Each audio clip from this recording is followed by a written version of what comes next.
কেন ঠাকুরের পেছনে স্টিকার গুলো নেই তোমাদের? ওই যে কাঁচা মধ্যে ওই স্টিকার গুলো, রাবার গুলো লাগিয়ে দাও, রাবারের স্টিকার গুলো যেগুলো কাঁচ লাগাও, যে আঠাগুলো দিয়ে সবে সবে আটা মারলাম না।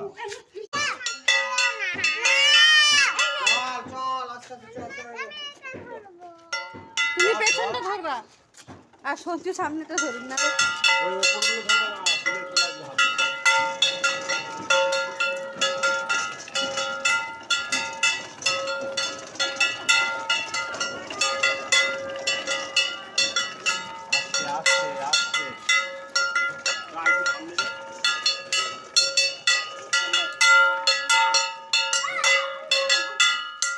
উপরগুলো একটু তুলে দাও হাত দিয়ে, ঠাকুরটা পড়েই আছে গো। ঠাকুরটা নিচে, এই দাঁড়াও, ঠাকুরটা আঠাতে লাগছে না ঠাকুরটা।